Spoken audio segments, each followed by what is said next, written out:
Hello and welcome to the Cryptocurrency News Channel. This is going to be a quick recap of the late night stream that I just did. And we have three topics, obviously, as mentioned in the title of the stream, and some Litecoin news as well. So the topics are going to be ADA, is it a good investment? XRP's non-movement in price, which I actually covered in an earlier video, and Walmart's crypto patent, or the one that they're trying to get. So starting off with ADA, what I actually said about ADA is even though they haven't released Shelly yet, the price has actually fallen enough at 5 cents to perhaps buy into ADA. That is actually because it's almost cut in half in terms of price. And because it's actually almost cut in half in terms of price, it's fallen enough where just the possibility of Shelly launching, and I actually do believe Shelly will actually launch. The book that Cardano and IOHK just put out today actually helped boost my confidence that Shelly will actually launch towards the end of this year. And I think Gongguan will probably follow early next year. And those are the two big things for developers to actually start developing on Cardano. So the Cardano stuff, I actually do believe in that they will launch. And regardless of how successful that is in the future, I do believe you will get a significant bump in price with the launch because people have been looking forward to it for so long. Now, I don't know how that price is going to go. There might be a massive surge leading up to the launch when they actually announce some dates, or they might just announce the launch out of the blue and then Cardano price will come surging up. That is anyone's guess. But just that prospect, I think, is good enough for me to buy into Cardano at slightly below, maybe around 5 cents or 500 Satoshi, whichever one you're buying in with, cash or Bitcoin. So that is actually my projection for Cardano right now. Yes, it's risky because they've delayed it before, but I actually think they will launch at the end of this year. So for right now, if it falls below 5 cents or 500 Satoshi, I believe it's actually a pretty good buy for Cardano, just based on the speculative prospect of it, whether or not it's vaporware or not at this point. Just the speculative prospect at under 5 cents, I believe it's a good buy. Now, the second thing I'm going to address is Litecoin. Several people have asked me, is Litecoin going to pump after the halvening or pump before the halvening? There's only about 2 or 3 days before the halvening pump, and I hold Litecoin. I hold a couple of Litecoin, and I'm holding on to it just because I bought into it when it was a little higher. I bought into it a little more than a month ago, and I should have bought into it like 2 or 3 months ago. I thought with 2 months left until the halvening, it could still do a decently large run-up in price. Of course, it didn't do that because this time, for some reason, the halvening pump stopped more than a month before.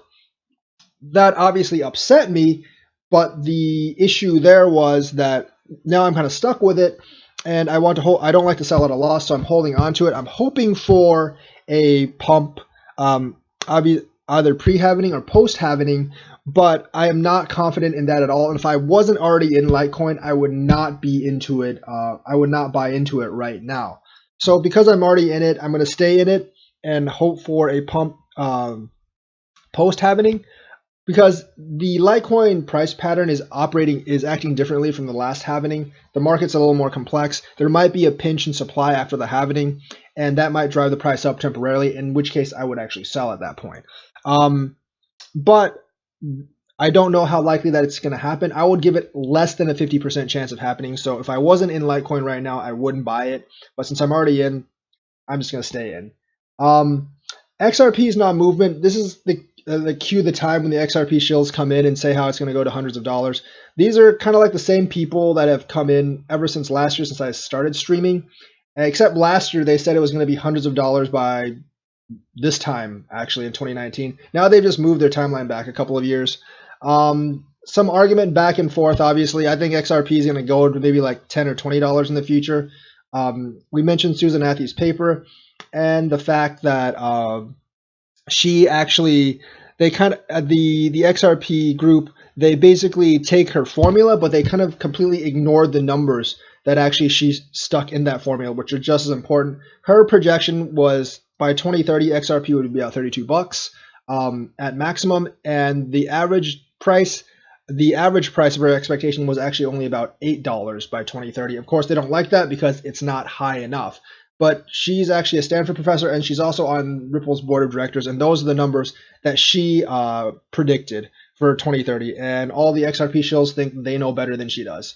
They might, but I put my money on her over any of the XRP shills. So that is part of the discussion. We also went over, the video I did earlier about why it doesn't really react to certain things. It's because expectations and Hopium have set the bar so high that realistically, like in reality, you can't reach that bar, and because you can't reach that bar, the Hopium actually really hurts the performance of XRP, and it just dilutes people's interest in buying. That really shouldn't last long term. Eventually, utility will probably push it up. We don't know when that's going to happen. We also talked about the MoneyGram stuff, and MoneyGram's partner with Visa, which is actually very much like Western Union's partnership with Visa. They both involve Visa Direct. I actually listened to the audio.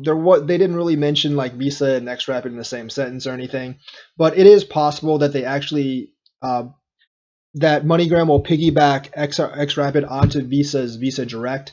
I don't think Visa will use it in actually their business, but MoneyGram said they are actually going to use Visa's technology to help them with cross-border transfer. So that's what the partner is. Western Union has a very, very similar partnership with Visa using Visa Direct and B2B Connect. So that is the XRP news. And Walmart's crypto patent, Walmart actually filed a patent for using cryptos in a certain way. Now, this is the interesting part, what Walmart actually said.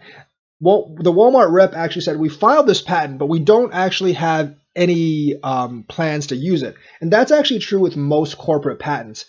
About 80, maybe 85% of corporate patents, they're just filed just in case someone else tries to file it. They're filed as a preventative measure, so no one else can cockblock them, basically.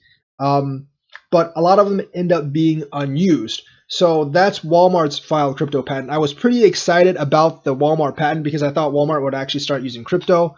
But for right now, they just said they just filed a patent and they're not really planning to use it. And that's what happens with most corporate patents. So that's the news for Walmart. So that is a quick synopsis of what we discussed through what we actually discussed through the entire process of what we discussed through the entire process of the live stream. And that is a quick synopsis if you're interested. So let me know what you think in the comments. Thank you and have a nice day. And if you want to watch the whole thing, it's 2 hours long. Go watch the entire live stream.